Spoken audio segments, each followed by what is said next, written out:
Oscar Bevis for IFL TV in association with MTK Global. I'm here in Miami, joined by Mr. Joe Weller. How are you, sir? Good, mate. Obviously, on the rooftop, we've just had, was it like photos, face-off for like, I mean, have you shown a shot of like where it actually was? I've done an interview with Leon in front of me. Yeah, right, go on. Literally, look at this state. You can't even see the drop. Standing right on the edge here, and essentially, all it takes is one push, and you're off.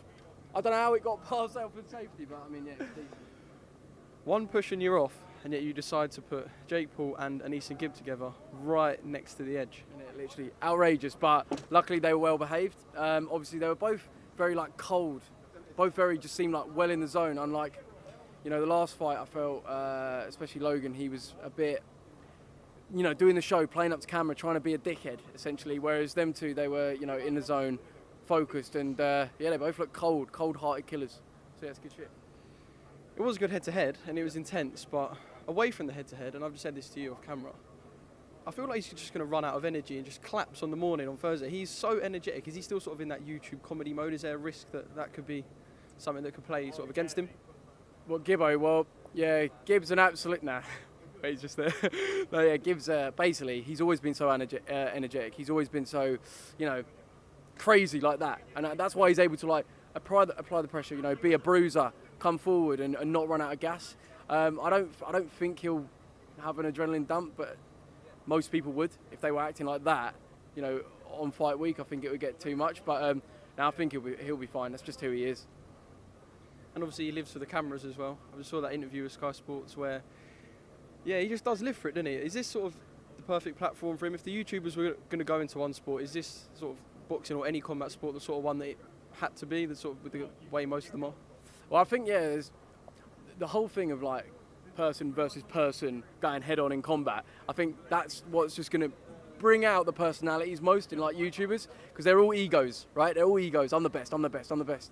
And, you know, it's been with videos, that sense. They did like diss tracks, and now obviously doing, you know, bringing it into real life sport. I think, yeah, boxing is the perfect sport to bring that out in YouTubers. You've been part of it as well. You're not part of it now. Are you quite relieved that you're just on the other side, here with a camera, here with a mic? I'm part of it, mate. CEO of YouTube boxing. All right, Eddie Hearn.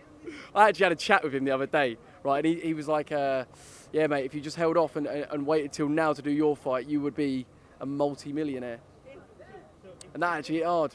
All right, that hit hard. But yeah, at the end of the day, mate, I love talking about it. Like, I love doing all this stuff. But part of you will always be, you know, what if? You know, what if?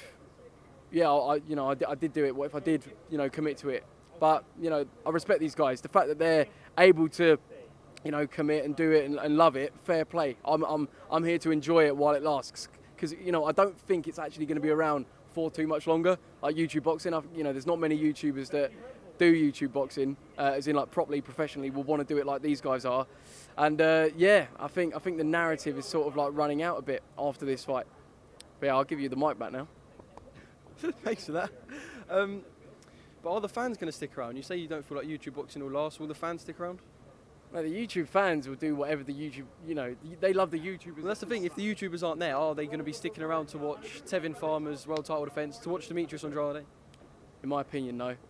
Like, in my opinion, yeah, there'll be some, but the majority, they're watching because it's Anderson Gibb, because it's KSI, because it's, you know, the YouTubers that are fighting.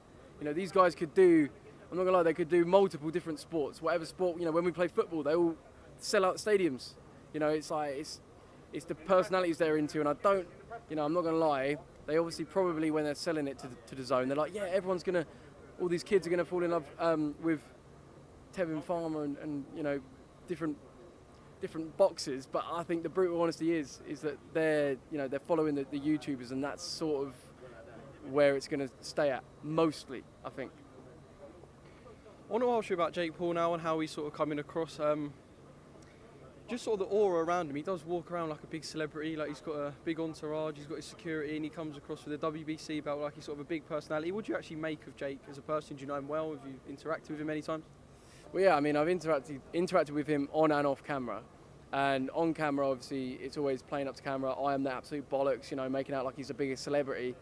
Off camera, like, he talks normally. And this is where I'm saying, know, I'm thinking, what is the act? Like, what is the reason for having to, like, you know, he's obviously, it's almost like he's overcompensating for something when he, you know, wears all this flash shit and has all his, you know, his whole posse, they're all dressing like they're trying to look like celebrities.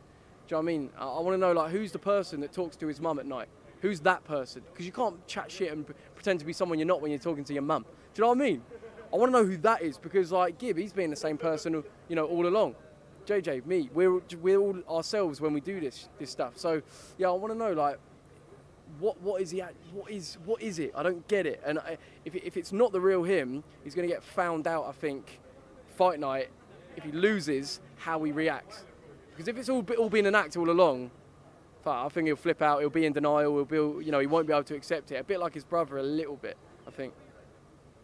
You said off camera he's sort of, when you've had discussions, he's normal and this and that, and about, you know, what sort of guy talks to his mum, etc. If him and Anis and Gib were to be put in a room, no cameras, just them two, would they get along? Nah, no chance. So what is it then? What is it then? Enlighten us. Well, I just think, what is it about Jake that Gib wouldn't like? I just think that as people, if they went to school together, they wouldn't be mates. It's as simple as that.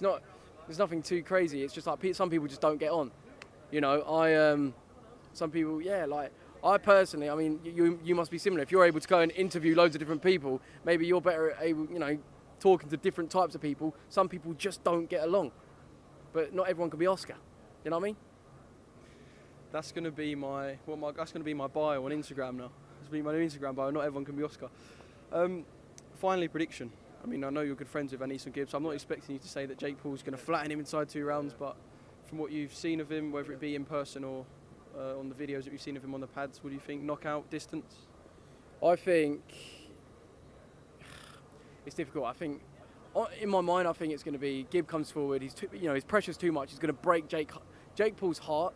He's going to, you know, Jake will connect and it won't do shit.